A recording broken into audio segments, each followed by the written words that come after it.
Welcome to Ontario Cold Cases, the podcast, brought to you by Nickel Investigations, the podcast that delves deep into the unsolved mysteries that haunt our province. I'm Jay Nickel, a private investigator with Nickel Investigations, and your host and guide in this journey through the chilling tales that left investigators baffled and communities in search of answers. In each episode, we'll unearth the forgotten stories of Ontario's cold cases, exploring the details, the evidence, and the individuals involved with the eye of a private investigator who specializes in cold case investigations. From the mysterious disappearances to the perplexing murders, our mission is to shine a light in these cases and hopefully bring justice to those who have long awaited closure. But we can't do it alone. Join us as we navigate the twists and turns of these enigmatic cases. We'll speak with experts, law enforcement officials, and sometimes even the families of the victims, all in the pursuit of truth. So buckle up and prepare to dive headfirst into the world of unresolved mysteries. Together we'll keep the flame of hope burning for justice, one episode at a time. Thank you for tuning in to the Ontario Cold Cases, the podcast. Let's begin our quest for answers.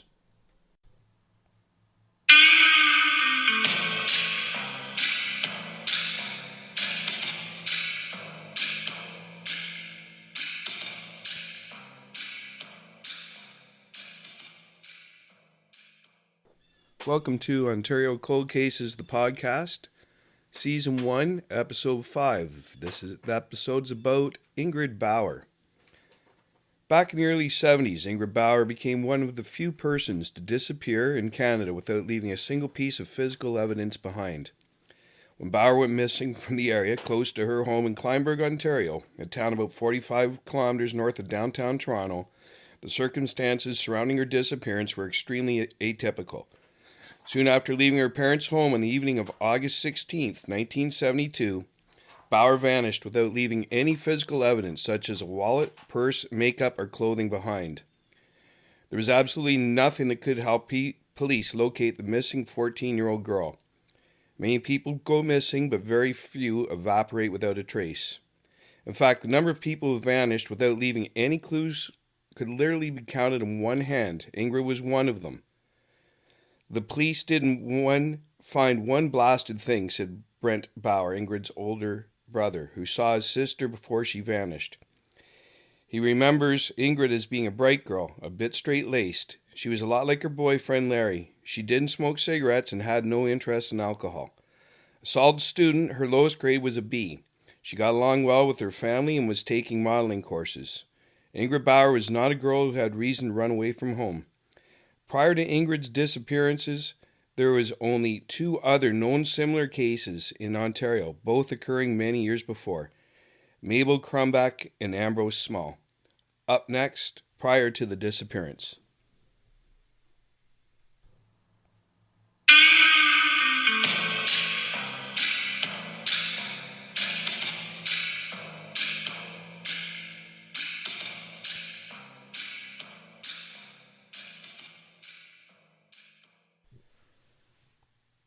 Prior to the disappearance.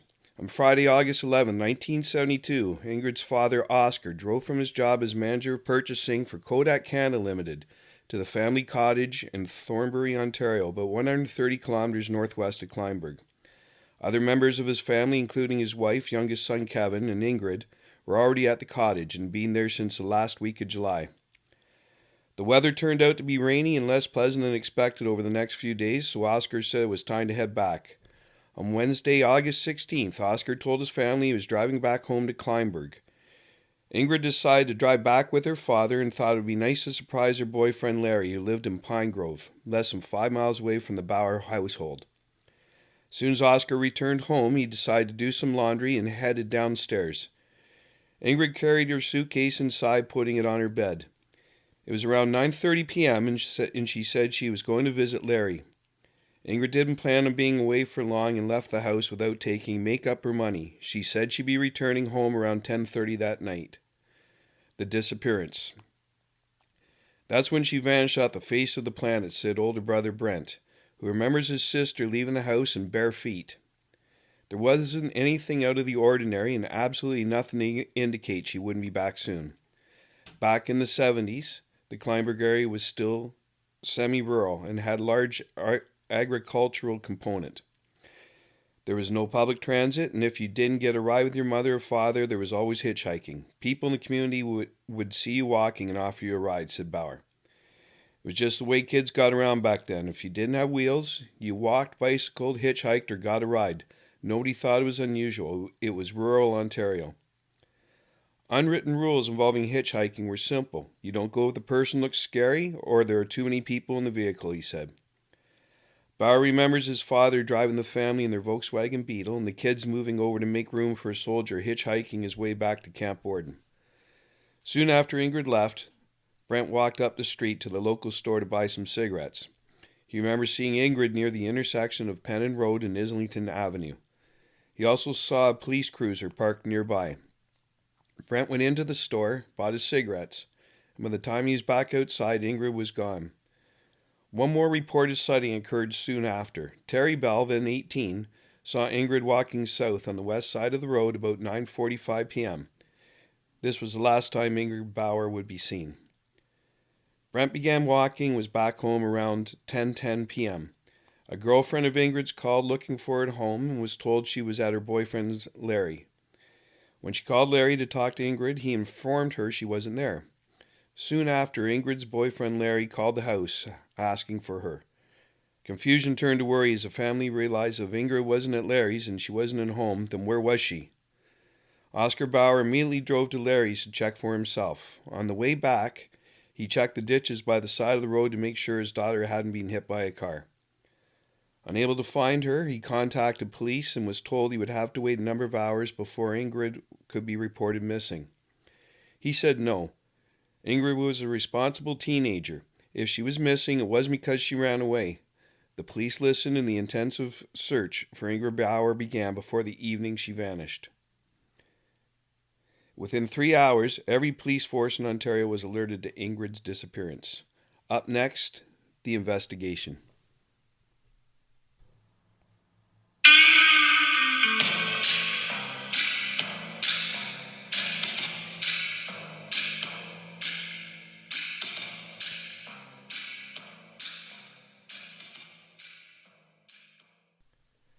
The investigation.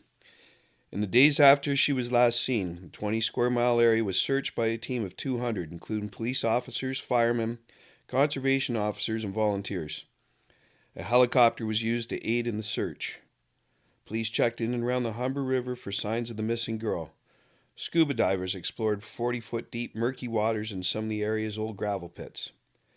They didn't find any sign of Ingrid, but brought some strange items up to the surface, including hundreds of feet of recording tape and a surveyor's transit, which police believed were likely stolen, discarded by thieves who didn't know what to do with the items.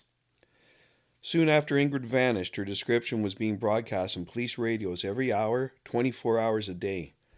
She was 5 feet 6 inches tall, 100 pounds, medium build, long straight hair, light complexion, brown eyes, last seen wearing bell-bottom slacks and a short beige sweater with a red apple and green leaf design in the pattern.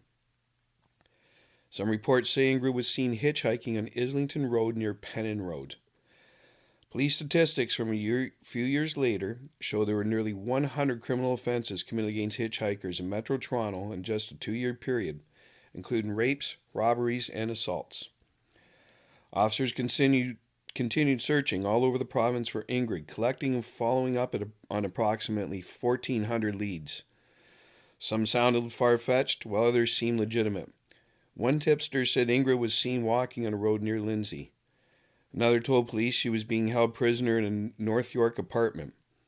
A third stated she was alive and well and working as a waitress in Vancouver.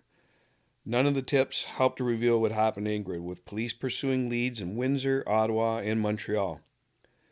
None of the officers assigned to the case believed this was not random. Concealing something like this for 50 years takes some planning. Appeal for help. By mid-October, the reward of $1,000 for information leading to Ingrid's whereabouts was increased to $3,000. When the missing girl's father added $1,000 to the amount his employer Kodak put in an additional $1,000. Despite the increased reward, massive searches of the Kleinburg area, and appeals for information broadcast on TV and radio stations, there was still no sign of Ingrid. In the first week of November, a unique highway billboard campaign was put in place, aimed at motorists driving on routes from Montreal all the way to Vancouver. 42 roadside billboard ads were installed to help find the missing girl, with the cost being absorbed by the billboard company. Week after week went by and Ingrid was still missing. The search was massive, one of the most publicized cases up to that point in Ontario's history. Thousands of hours, a well-publicized reward, and the printing and distribution of 15,000 posters all failed to turn up one single shred of evidence. Up next, the suspects.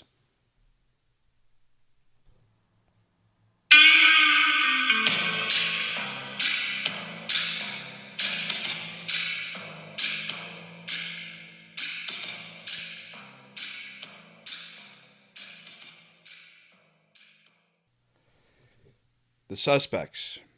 Various residents of Kleinburg reported hearing the cries of what appeared to be a young person in the area of Islington Avenue and Sevilla Drive at approximately 11 p.m.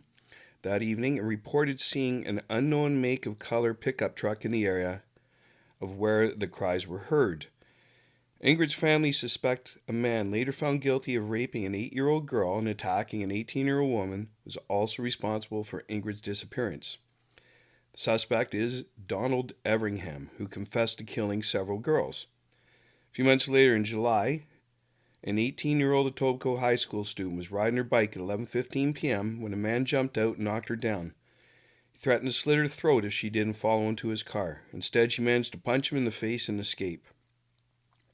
The next month, on August 26, 1974, an 8-year-old girl was abducted while riding her bike near her Craigleith cottage.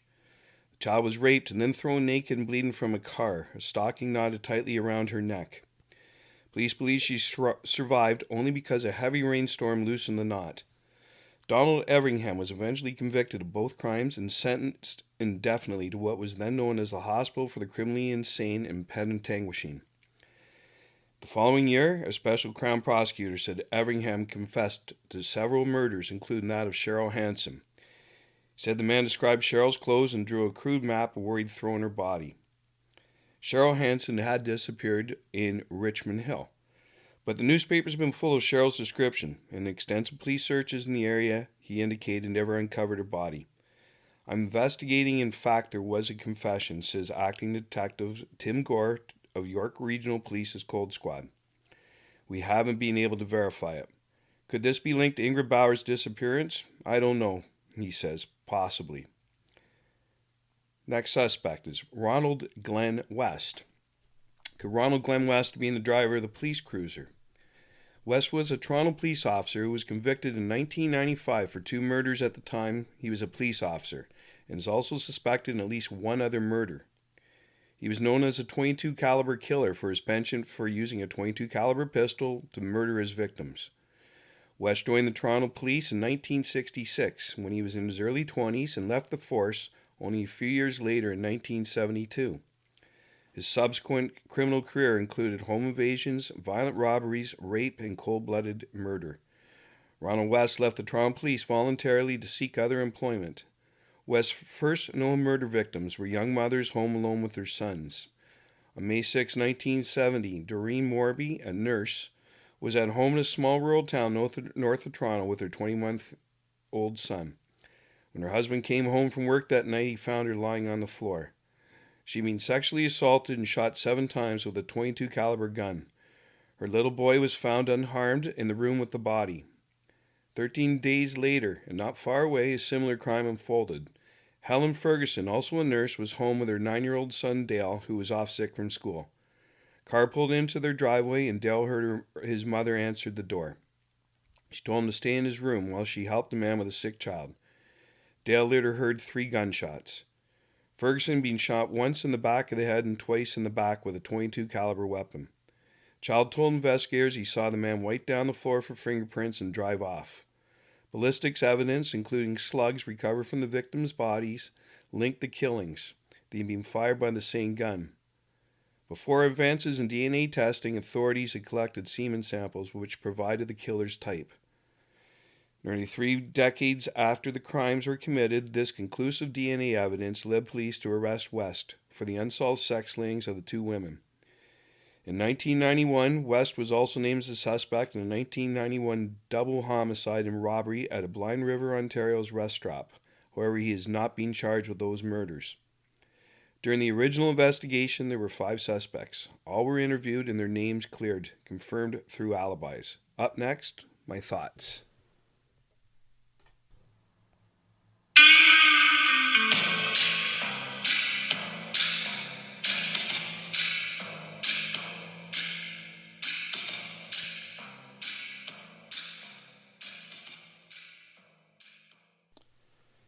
My thoughts. The first thing that jumped out at me is that Ingrid supposedly left in bare feet. Bare feet knowing you're going to have to walk at least some of the way? I don't really know what to read into it, but it does seem odd. Yet there are 2 eyewitness reports she was seen walking. As for the suspects, both are very good possibilities. Would a Toronto police cruiser have stood out? Not necessarily. This location is less than 10 minutes north of the Toronto border. Without a body, there are no forensic details and only speculation, but maybe one day there will be confession or Ingrid is found. Today, a body was found in the Halton area about a year after Ingrid disappeared. Some believe it was Ingrid, but dental records revealed it was someone else who had recently been murdered. In the years since her disappearance, the Bauer family grew to know the officers who tried so hard to track down Ingrid. The area where she was last seen has changed dramatically over the years, and what was once farmland and forest has been developed into large subdivisions. They basically paved over everything, said Brent Bauer. Somebody put her somewhere. God knows what happened to any remains. If Ingrid was buried, there's a chance, if somebody leads us to where it was. But other than that, you can pretty much forget it that she'll ever be found.